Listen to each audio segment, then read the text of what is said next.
삼성전자는 이제 막 시작한 걸음마 단계죠. 걸음마. 그래서 지금 언론이 많이 띄워주기는 하지만 과연 실질적인 지금 경쟁력이라고 할까요? 삼성전자의 경쟁력이 지금 SK하이닉스하고 얼마나 차이가 날까는 여러분의 상상에 맡기겠습니다. 인생 자본교육의 유백선입니다. 오늘은 제가 며칠 전에 그 설날 때였죠. 삼성전자의 주가가 막 치솟는 걸 보고 이 방향성이 맞을까? 저희 그 인생 자본 교육의 구독자이신 달란트님들도 분명히 삼성전자를 투자를 하고 계실 것 같은 거예요. 그래서 한 번쯤 방향성에 대해서 기업 분석을 좀 해봐야겠다라는 생각을 했고 라이브를 진행을 하게 됐습니다. 삼성전자를 지금 이제 가지고 계신 분들이나 아니면은 아직 갖고 계시지 않는 분들이나 삼성전자 생각하면은 조금 답답함을 느끼실 것 같아요. 왜냐면은 두 가지 측면이 있을 것 같은데, 첫 번째는 보유하고 계시다고 한다면 어때요? 네, 이게 이제 고점일까? 뭐 이런 생각. 지금 이제 고점이면은 팔아야 되잖아요. 아니면은 더 오를 건가? 뭐 이렇게 지금 고민이 많이 되실 것 같아요. 그리고 갖고 계시지 않는 분들의 경우에는 이제 사실 포모가 오죠. 참고로 저도 삼성전자를 가지고 있지는 않습니다. 가지고 있지는 않은데 이제 반도체 포트폴리오 가지고는 있지만, 그래서 삼성전자의 어떤 이야기, 우리 주가 방향성을 이야기하기 전에 반드시 좀 짚고 넘어가야 될 부분이 있을 것 같아요. 일단 메모리 산업에 대해서, 메모리 반도체, 요 산업에 대해서 한번 얘기를 해볼까요? 일단 저 개인적으로는 이제 삼성전자, SK하이닉스가 굉장히 거의 폭등 수준이죠. 몇 달 만에 엄청나게 올랐는데, 저는 이 메모리 반도체 산업 자체가 오버밸류라고 생각하지는 하지 않습니다. 굉장히 지금 중요성이 높아졌다, 이렇게 당연히 말씀드릴 수 있을 것 같고요. 왜 그러냐면 원래 그 엔비디아가 그 GPU 여기에다가 이제 HBM 요 조합으로 그동안 많이 팔았단 말이에요. 그런데 여기서 추가적인 이제 수요가 생깁니다. HBM이. 그게 뭐냐면 이제 최근에 구글에서 TPU라는 칩을 예전부터 개발을 했는데 얘네들이 지금 성능이 많이 개량이 됐어요. 원래 얘네들은 이제 일반적인 D램이라던가 CPU랑 같이 활용을 했는데 고사양이 되다 보니까 얘네도 뭐가 필요해졌어요? HBM이 필요해진 거예요. 네. 그러니까 아마존도 아마 얘네도 그 개발을 한 걸로 알고 있는데 얘네도 아마 HBM이 필요할 거예요. 그러니까 고도화가 돼 갈수록 보다 더 빠른 연산을 할 수 있는 반도체 칩이 필요해진 상황입니다. 물론 지금 이제 슈퍼사이클이라고 이야기는 하지만 반도체 산업은 반드시 사이클이 와요. 여러분 무작정 계속 오를 거라고 혹시나 오해하시면 안 되고요.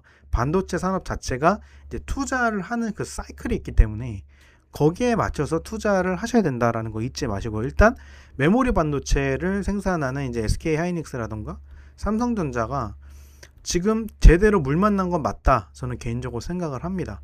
네. 그래서 메모리 반도체 자체는 제가 볼 때 오버밸류라고 생각을 하진 않고요. 지금 우리나라가 아시는 분은 아시겠지만 시가총액 가중 방식을 활용으로 쓰고 있기 때문에 메모리 반도체가 굉장히 잘 나가면서 코스피 지수도 많이 오른 상황입니다. 그래서 저는 개인적으로 코스피 지수가 앞으로도 더 올라갈 가능성은 있다, 개인적으로 생각은 합니다. 그런데 이미 사실 밸류에이션이 조금 부담스러운 수준이기는 해요. 이따 뒤에 나오기는 하겠지만 우리나라 1등급인 삼성전자의 밸류가 굉장히 올라갔거든요 지금.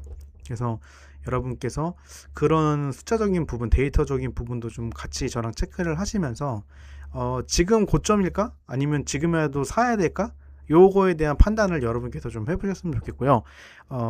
시작하기 전에 여러분 당연히 다 알고 계시겠지만 모든 투자 판단에 책임은 투자자 본인에게 있다는 거 절대 잊지 마시고, 제가 여러분께 공유드리는 이 내용들도 함께 참고하셔가지고 여러분 성공적인 투자 이어가셨으면 좋겠습니다. 자, 일단 삼성전자의 사업부를 먼저 우리가 좀 보려고 하는데요. 일단 여기에는 제가 좀 자극적인 얘기를 썼습니다. 심장은 뛰는데 몸통이 지치고 있다, 뭐 이런 얘기를 했는데요. 왜 이런 얘기가 나오냐면 여러분 삼성전자의 사업부가 혹시 몇 개인 줄 아세요? 삼성전자? 그러니까 보통 요즘에 워낙 그 메모리 반도체 때문에 삼성전자가 그 반도체 회사라고만 알고 계시는 분들도 있어요. 근데 삼성전자는 정확히 사업부가 4개가 있습니다. 4개가 있는데 그게 뭐냐면 처음에는 DX라는 사업부가 있고요. DS라는 사업부가 있고요. SDC, 마지막으로 이제 하만이라고 이렇게 사업부가 4개가 있어요. 주요 사업부가. 이제 이 DX는 뭐냐면 이게 전자제품 쪽이에요. 전자제품. 그 DS가 여러분 알고 계시는 이제 반도체. 얘네가 이제 메모리 반도체만 하는 게 아니고 비메모리 반도체, 시스템 반도체도 하거든요. 어쨌든 반도체 사업부는 DS에 들어가 있다. SDC는 뭐냐면 디스플레이, 올 LED 이런 거, 그런 거 하는 사업부에, 하마는 그 스피커, 음악 스피커, 음악 듣는 스피커 있잖아요. 특히나 이제 요즘은 카오디오, 전장 사업이라고 하는데 여기에다가 많이 그 힘을 쏟고 있습니다. 이 4가지 사업부 중에 돈을 가장 많이 버는 사업부는 어디일까요, 여러분? 네, 삼성전자잖아요. 전자가 돈을 가장 많이 법니다. 2024년도 사업보고서 기준, 아직 2025년도께 안 나오기는 했지만 매출 비중만 제가 기억을 하는데 매출 비중이 거의 약 60%예요. 내가 과반 이상이 전자제품 팔아가지고 돈을 벌고 있습니다. 그 다음에가 반도체예요. 얘네가 35%인가? 그렇습니다. 사실은 하만하고 이 디스플레이 사업은 크게 이제 이 사업의 어떤 밸류에이션에 크게 영향을 미치진 않고요.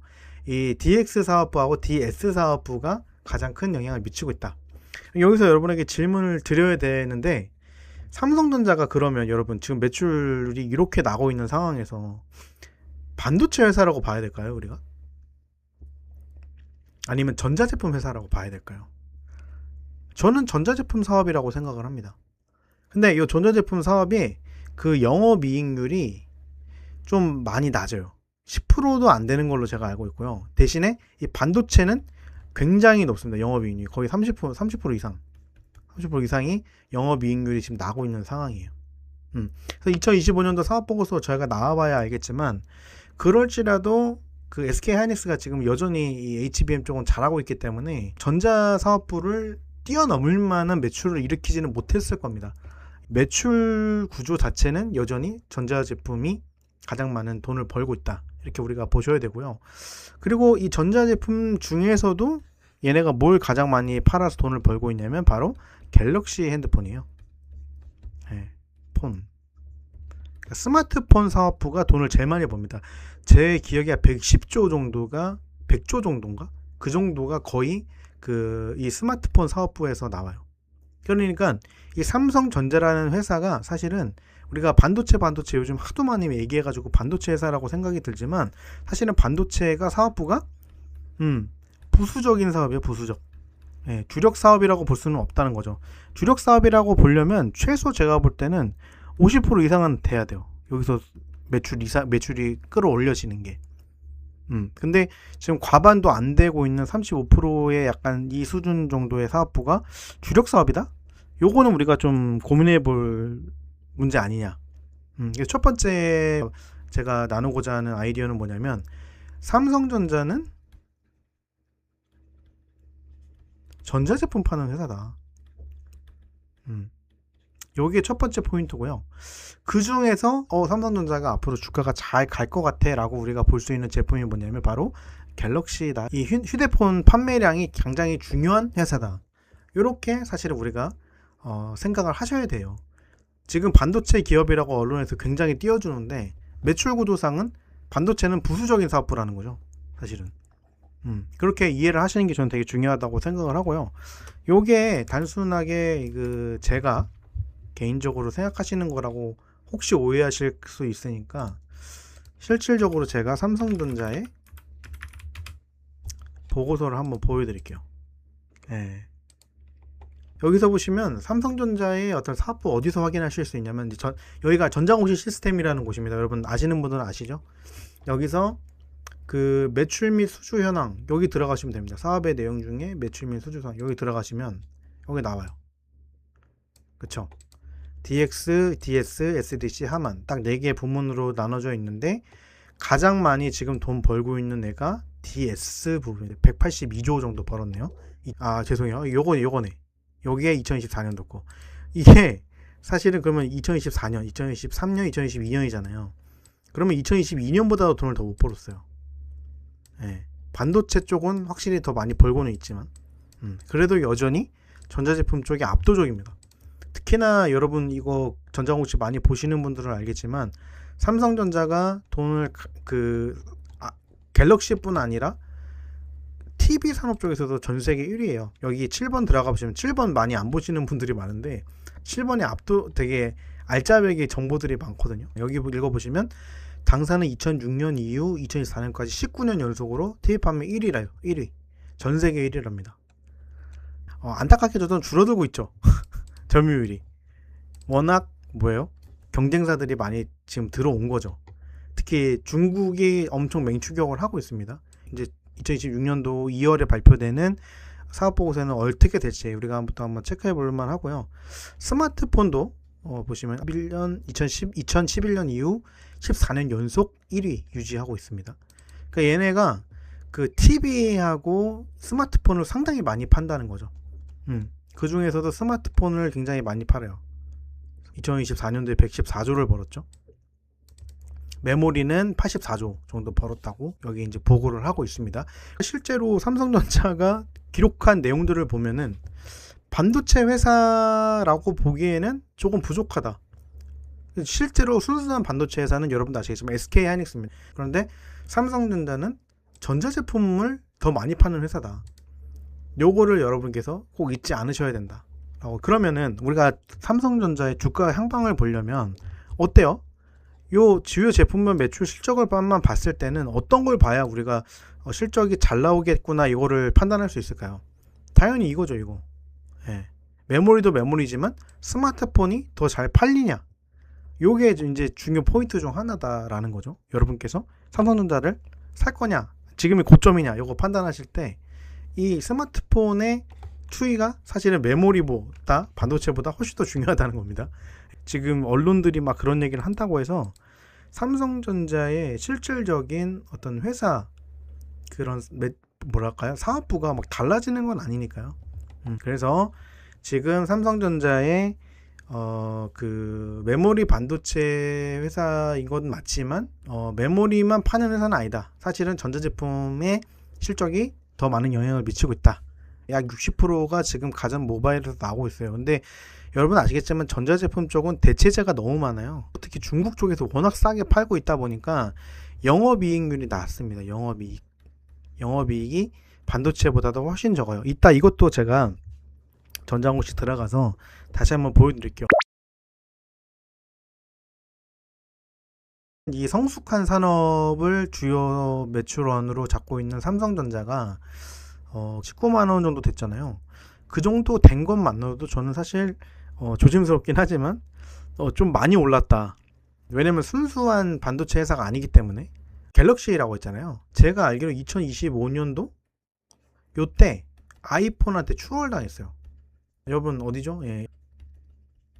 요것도 그냥 제 뇌피셜이라고 생각하실까봐 제가 한번 기사를 그때 찾아봤었거든요. 요 기사 보시면은 아이폰 이게 2026년 1월 30일 기사고요. 아이폰 16이 2025년 글로벌 스마트폰 판매 1위, 그리고 애플이 상위 10위 중 7개를 차지했대요. 2025년 글로벌 스마트 판매 1위를 차지했다. 그리고 10위 안에 7개 모델을 올렸다. 상위 랭킹을 독식하고 있다. 삼성에 대한 얘기도 나왔네요. 삼성은 갤럭시 A16 이거 좀 저가형 모델이 5위, 그리고 갤럭시 또 저가형 모델 6위, 보급형 모델의 주도권을, 보급형 모델 많이 팔리긴 팔렸네요. 근데 플래그십 갤럭시 S25 울트라만 9위에 들었대요. 여기서 여러분 빨간불 들어와야 되는 거예요. 그러니까 2024년도 사업보고서에서는 그 갤럭시가 전세계 1위였는데 지금 아이폰 16이 너무 좋은 모델로 나왔나봐요. 저도 갤럭시 쓰거든요. 근데 아이폰이 너무 잘 나왔나봐요. 그러니까 이때 지금 완전 2025년도에는 판세가 완전 뒤집혀 버린 겁니다. 저가형부터 시작해가지고 플래그십 모델까지 너무 잘 팔리고 있는 거예요. 그래서 이런 거 여러분 보시면은 지금 주가가 지금 많이 오른 상황인데 갤럭시 쪽에서 상실하고 있는 상황인 거예요. 가장 돈을 잘 벌고 있는 제품의 경쟁력을 지금 잃고 있는데 주가는 역사상 최대 지금 주가가 나오고 있는 상황인 겁니다. 여기서 약간 빨간색이 들어와야 돼요. 두 번째로 이제 기술 주도권이 죄송합니다. 이게 제가 그 노트북 LM이라고 구글 거 그걸 써서 이 PPT를 만들었는데 상당히 조금 뭐랄까 거슬리게 단어를 썼네요. 이런 거보다는 이거는 사실이에요. 범용에서 맞춤형으로 지금 바뀌고 있다. 지금 여러분 딱 이 그림 보시면 현재 HBM의 트렌드거든요, 이게. 그러니까 삼성전자가 아까도 보셨지만은 메모리 쪽으로 이제 매출만 두고 보면 SK 하이닉스보다 압도적으로 많이 팔아요, 지금도. 근데 얘네가 지금 많이 파는 게 뭐냐면 D램이랑 낸드라는 친구예요. 얘네들은 기성품이라고 해서 삼성전자가 이제 생산을 해놔요. 그러면 고객들이 그냥 삽니다. 만들어져 있는 표준화된 제품을 사요. 고객은 그냥 사는 거예요. 요게 이제 뭐 그 공급과 수요에 의해서 사이클이 생기고 가격이 올라갔다가 떨어졌다가 이렇게 되는 거예요. 요거는 지금도 잘해요. 그런데 지금 돈을 가장 많이 벌고 있는 HBM의 트렌드는 요게 아니라는 거예요. 이건 뭐냐면 커스터마이징이죠. 저도 살이 쪄가지고 애기들 쌍둥이들 낳고 살이 많이 쪘는데 왜 제가 찌는지 모르겠어요. 와이프가 찌는 건 맞는데 그렇죠? 근데 이 커스터마이징이라는 건 뭐냐면 여러분 맞춤복을 해야 된다는 거죠. 이제 설계, 생산 요 두 개가 다 중요해진 거예요. 그래서 이 설계할 때 엔비디아 같은 회사가 참여를 합니다. 그래서 이 HBM은요 여러분 사실은 오랫동안 생산 그 경험이 있는 회사가 훨씬 더 유리한 거예요. 거대한 공장 규모가 중요한 게 아니라 HBM은 이제 이 설계 능력, 즉 원청 회사하고 얼마나 많이 협업을 해왔냐, 이게 훨씬 더 중요해진 겁니다. SK 하이닉스가 약 10년 정도 협업을 했다고 하더라고요. 그러니까 삼성전자는 이제 그 HBM4부터 이제 납품을 한다 뭐 이런 얘기를 제가 들었는데 얘네는 이제 시작인 거예요. 이제 시작. 이제 엔비디아라던가 이제 다른 기업들하고 손발을 맞춰야 되는 애들인 거고, SK 하이닉스는 어때요? 지난 호퍼칩 이제 호퍼칩 100부터가 엄청 히트를 쳤잖아요. 엔비디아가 GPU로. 요거 때부터 지금까지 계속 손발을 맞춰왔어요. 그래서 실제로 제가 그냥 하는 말이 아니라 여러분 찾아보시면 기사가 나오거든요. 수율이라고 해서 반도체 웨이퍼를 만들면은 불량률이 있어요. 불량률이 삼성전자가 엄청 높아요. 제가 알기로 50% 이상으로 알고 있습니다. 불량률. 근데 우리 SK 하이닉스는 20% 미만이에요. 그러니까 수율이 SK 하이닉스가 훨씬 더 좋죠. 이게 수율이 좋다는 건 무슨 뜻이에요? 납기가 빠르죠. 어떻게든 퀄리티는 맞춰는 놨는데 수율 올리는 것도 지금 문제고, 이렇게 지금 손발을 맞추는 것도 훨씬 더 SK 하이닉스보다는 늦은 상황이다. 물론 삼성전자가 굉장히 기술이 좋은 회사니까 최고 인재들이 모여있고, 시간이 지나면은 당연히 그 격차가 줄어들기는 하겠죠. 삼성전자가 이겼던 것처럼 SK 하이닉스보다 언젠간 뛰어넘을 수 있는데, 현재로서는 SK 하이닉스의 HBM 요 관련된 게 압도적으로 지금 기술력이 좋다는 거죠. 이 기사도 한번 보시면은 엔비디아 차세대 칩 삼성 SK 하이닉스 마이크론 3파전이라고 하긴 하는데, SK 하이닉스는 올해 엔비디아의 HBM4 3분의 2가량을 배정받은 것으로 알려져 여전히 경쟁 우위를 점할 것으로 예상된다. 지금 이제 조선일보 싫어하시는 분들도 있지만, 조선일보만 제가 봤지만 사실은 다른 신문사 봐도 여러분 이렇게 나와요. 3분의 2가량을 이미 배정받았대요. 삼성전자가 아니라 누가요?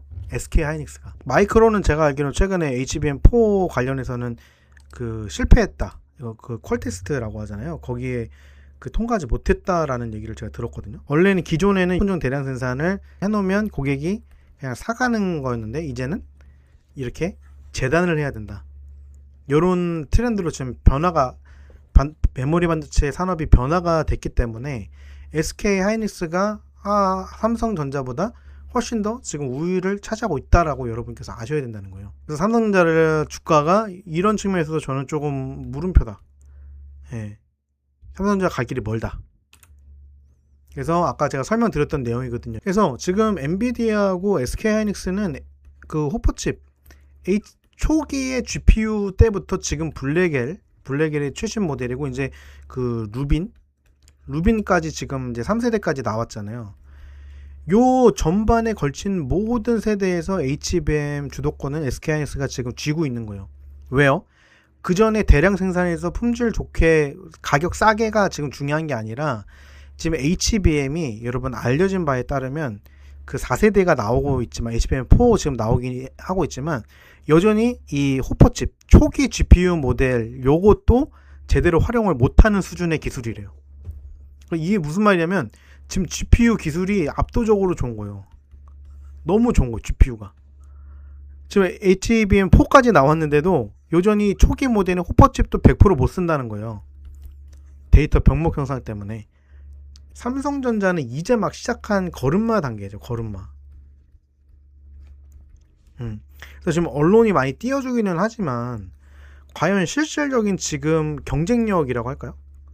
삼성전자의 경쟁력이 지금 SK하이닉스하고 얼마나 차이가 날까는 여러분의 상상에 맡기겠습니다. 아까 신문기사에 이미 HBM4 이 신모델에 관련해서도 SK하이닉스가 이미 3분의 2 물량을 받았대요. 그럼 뭐 60%잖아요, 최소. 그죠? 66%는 이미 SK하이닉스가 납품하기로 했다는 거잖아요. 과점 이상이니까 사실상 독점인 게 지속된다는 거죠. 여기서 그러면 삼성전자의 주가가 SK하이닉스보다 좀 덜 올랐으면은 괜찮은데 그 펀더멘탈 측면에서도 그렇지가 않아요, 여러분. 네, 밸류에이션 제가 이제 2021년 여러분 기억하십니까? 이때 이게 96,800원인가? 이때까지 올라갔던. 그러니까 지금 역사적 고점이 되기 전에 이제 버블의 최정점에서 그 삼성전자 주가가 96,800원이었거든요. 이때가 이제 2024년도 사업 보고서에 기재된 매출을 기준으로 이제 포하고 PER을 계산한 건데 요때가 25배였어요. 25배. PBR이 2.5배 정도 됐고요. 25배, 2.5배. 자, 근데 지금 어떻게 되는지 보세요. 이때가 제가 2월 13일 기준이고 이게 18만 원 정도였거든요. 18만 원? 그때 지금 뭐 다 저저번 주 우리 설날 전에 그때 제가 만든 자료라 보세요, 여러분. 지금 PER이 38배예요, 거의. PBR은 3.1배고. 예. PBR은 좀 여전히 낮은 성격이긴 하지만 지금 38배까지 올라갔다는 거예요. 이 PER이 38배라는 건 뭐냐면 지금 매출 수준으로 이 주가를 정당화하려면 38년 걸린다는 거예요. 38년. 38년 동안 지금처럼 엄청난 매출을 올려야 지금 28만 원이라는 주가가 정당화된다는 겁니다. 근데 요 밸류에이션을 또 오케이 하려면 아까 저희가 추적했었던 갤럭시의 핸드폰 판매가 확 오른다거나 아니면은 HBM 쪽에서 실질적으로 SK하이닉스보다 더 나은 경쟁력을 가지고 있냐, 요 두 개가 지금 증명이 돼야 돼요. 증명. 근데 제가 봤을 때는 앞으로의 방향성을 봤을 때 삼성전자 시간이 좀 많이 필요해요. 왜냐면 아까 말씀드렸잖아요. HBM은 트렌드 자체가 그 찍어 놓으면 사가세요가 아니에요. 가격이 문제가 아니라 기술력이 문제인 그런 칩이기 때문에 그래요. 그래서 비싸더라도 살 수밖에 없는 엔비디아 입장에서도 그런 상황이라는 거죠. 그래서 이런 것들이 저는 좀 부담스럽다. 삼성전자의 주가 방향성이 조금 먹구름이다. 이런 근거들을 가지고 좀 생각을 하고 있습니다. 그래서 투자하시는 분들은 이런 내용들이나 팩트들을 조금 체크해 가시면서 한번 투자를 이어가시면 좋을 것 같아요. 그래서 저는 그렇게 생각합니다. 지금 이미 보유하고 계신 분들은 제 개인적인 전략은 어떻게 되면 조금 분할 매도를 해보시면 어떨까. 분할 매도 가지고 계신 것 중에 한 10% 정도. 예. 왜냐면 이번 96,800원 요거 회복되는데 4년 걸렸어요. 4년. 예. 지금 19만원이 역사적 최고가일 수 있습니다. 이게 언제 다시 떨어질지 우리는 몰라요. 근데 어쨌든 지금 우리가 같이 검토해 봤을 때 어떤 결론이 나와요? 얘네가 밸류에이션이 좀 오버밸류 되고 있구나. 그 정도는 여러분께서 조금 판단하실 수 있지 않을까요? 그래서 한 10% 정도만이라도 좀 수익 실현을 하시면 어떨까? 다 팔 필요는 없고. 그래서 이제 저는 개인적으로 핵심 수량까지 여러분께서 남겨두고 꾸준히 10%씩 이제 신고가 올 때마다 조금 파시면 어떨까 생각이 들고요. 아직 내가 미보유다. 이거 사야 되냐 말아야 되냐. 이럴 때는 저는 좀 조정을 기다리시면 좋을 것 같다. 조정 기다리자. 지금 적당한 PER이 어느 정도냐? 저도 사실 잘 모르겠어요. 저도 잘 모르겠는데 확실히 알겠는 건 지금은 너무 비싸다는 겁니다. 지금은 너무 비싸진 것 같아요. 삼성전자가 제가 봤을 때는. 이 기업의 특성상 지금 상황에서 들어가는 건 좀 너무 비싸게 사시는 것 같다. 그래서라도 나는 뭐 꾸준히 모아 갈래라고 생각하신다고 한다면 조정 때 조금씩 분할 매수를 하셔라. 분할 매수. 예. 그래서 보유하신 분들은 분할 매도, 안 보유하신 분들은 분할 매수를 좀 고려해 보시면 좋겠다. 삼성전자가 나쁜 기업이라는 게 아니에요, 여러분. 나쁜 가격이라는 말이지. 예, 제가 볼 때 너무 비싸졌어요. 너무 급격하게 오른 것 같고, 개인적으로 SK하이닉스도 지금 굉장히 비싸졌지만 삼성전자가 더 많이 올랐어요. 제가 알기로는 SK하이닉스가 17배인가? SK하이닉스도 굉장히 많이 올랐죠. 근데 얘네는 이게 오케이가 돼요. 왜냐면 제가 말씀드렸잖아요. 이게 70% 정도를 얘들이 지금 공급하기로 했다니까요. 그러면 17배도 저는 오히려 싸다고 생각해요. 네, 돈을 엄청나게 벌 건데 여전히 주가가 지금 거의 100만원 가까이 간데도 낮은 편이다. 이렇게 평가를 하고 있고, 삼성전자는 포워드 PER은 저는 잘 모르겠지만 현재 거의 40배 수준이다. 거의 40배 수준이다. 삼성전자. 네, SK하이닉스는 17배 정도인데. 이런 것들 여러분께서 조금 감안하셔서 메모리 반도체 반드시 저는 포트폴리오에 있으면 좋겠다. 저는 개인적으로 생각을 하고요. 그런데 지금 가격은 상당히 좀 오버 밸류가 된 구간일 수도 있겠다. 저는 이렇게 생각을 합니다. 뭐 제가 이렇게 PBR 1.5배 수준 써놓기는 했는데 이건 절대적인 건 아니고요. 좀 큰 조정이 좀 필요하지 않나. 큰 조정. 이렇게 되면 사실 코스피도 떨어지겠죠. 코스피도 많이 떨어지기는 하겠지만 그래도 저는 그렇게 생각해요. 여러분 막 요즘에 코스피가 많이 오르고 하니까 우리 대한민국 국민들이 굉장히 환호하죠. 저도 너무 이제 한국 국민으로서 너무 좋은데 좀 조심해야 돼요. 이게 아무래도 버블이라는 게 여러분 특히나 개인들이 많이 털려먹는 시장이잖아요. 이 시장이. 게다가 아직 금리가 아직 저금리가 아니거든요, 여러분. 저금리가 아닌데 제가 볼 때 뭐 밸류업 뭐 이런 프로그램 때문에 심지어 증권사들 은행도 엄청 올랐잖아요. 근데 여러분 저는 그렇게 생각해요. 정책 때문에 주가가 오른다? 이거는 사실 테마주죠. 테마주. 이거 테마주에 가까운 상승이지 실질적으로 우리가 정상적으로 주가가 오른다고 하면은 매출이 올라야죠. 매출이 상승해서 주가가 올라야 되는데 지금 정책 때문에 막 증권사들이든 뭐 은행이든 지금 너무 비정상적으로 오른 게 저는 많은 것 같아요. 오히려 이렇게 심각하게 좀 버블이 낄 수 있다. 저금리도 아직 아닌데 여전히 지금 중금리 수준인데 2.5%잖아요. 기준금리가. 너무 과열이 됐다. 제가 볼 때는. 그래서 여러분 좀 투자를 새롭게 집행하실 때 조심하셨으면 좋겠다. 개인적으로는 좀 그렇게 생각을 합니다. 그래서 여러분이 생각하시는 삼성전자의 진짜 가격은 얼마이신지 라이브를 좀 참여해 주신 분들 또 여러분의 의견이 좀 궁금하고요. 나름대로 뭐 제 생각이 다 정답은 아니겠지만 여러분 투자하실 때 조금 참고를 좀 많이 하셨으면 좋겠습니다. 그리고 우리 구독자분들 그리고 주식 투자하시는 우리 투자자분들에게 도움 될 수 있도록 종종 기업 분석하는 컨텐츠로 찾아뵙도록 하겠습니다. 여러분 즐거운 주말 저녁 되시고요. 오늘 내용들이 유익하시고 도움 되셨으면 좋겠습니다. 구독과 좋아요, 알림 설정도 꼭 좀 부탁드리겠습니다. 여러분 감사합니다. 좋은 저녁 되세요.